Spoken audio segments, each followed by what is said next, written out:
that we want for our children to live in.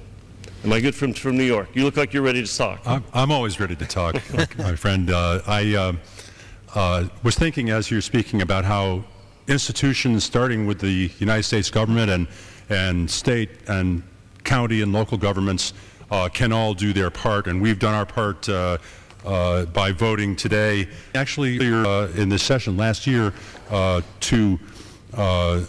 in the Transportation and Infrastructure Committee, we voted out legislation to put solar panels on the south-facing wall of the Department of Energy building, which would be a symbolic step forward as well as a practical one, because the south-facing wall was designed in the 70s when the Department of Energy was first created to be at the proper angle for photovoltaic cells to generate the best and most power from the sun. And it's that kind of investment that government can make. It's that kind of investment that states can make. I met today for the probably third time with representatives of New York State's Energy Research and Development Authority about ideas like infrastructure on the New York State Thruway service stations, a whole route that goes from Buffalo across to Albany and down to New York City of interstate highways, which would include biofuels, which would include at least a blend of biodiesel and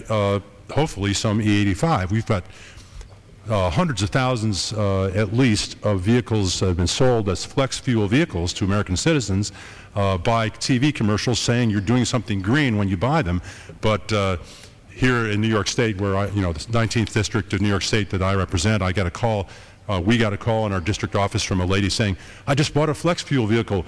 Where can I get some flex fuel?" And our staffer had to say there's one pump in Albany and another one in Westchester somewhere. And Congressman Markey told me that in Massachusetts there's one pump for the whole state for E85 and 140,000 flex fuel vehicles on the road. So we need to start pulling the string through the tube, the string of demand through the tube, and make sure that there's more supply created by creating the demand.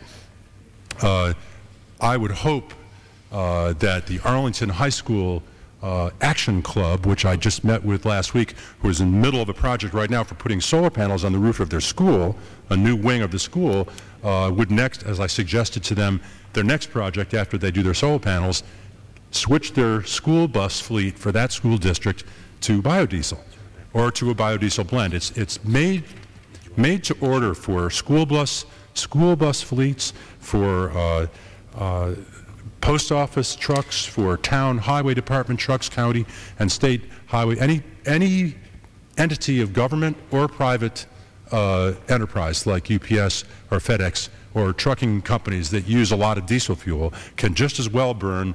If I can burn 20% biodiesel at home, they can probably burn it in their diesel trucks. And there are some of my musician friends, Willie Nelson or Bonnie Raitt, have been driving for years tour buses and trucks all over this country on biodiesel. And definitely can be done, and I just think that each of us as Americans should look at this as an opportunity to lead and to do our part to push this revolution forward and to push this new policy into being. And government can't do everything. It certainly can't do everything all at the same time, but together we businesses, government, and individuals can make the decisions on a day-to-day basis to vote with our dollars for those new forms of energy where available, whether it's by flipping our electric bill over and voting for wind. In New York State, we're allowed to do that. We're allowed to choose whether it's wind or hydro or whatever form of electrical generation we choose, whether it's by asking for biofuels, wherever we can get them, by driving the most fuel-efficient car. You can in the most fuel-efficient way, I might add. But at any rate, there's nowhere to go but up. And in the process, we will regain our sovereignty.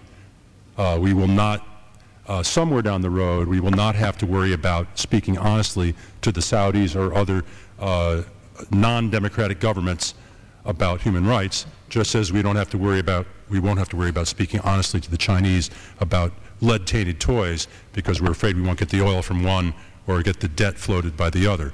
So it's getting ourselves back on our feet economically and diplomatically, and energy-wise.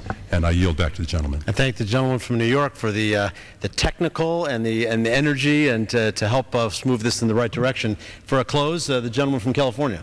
Well, thank you very much. You know what we're just seeing now is a gentleman from New York showing his excitement about the future of energy technology in his own district.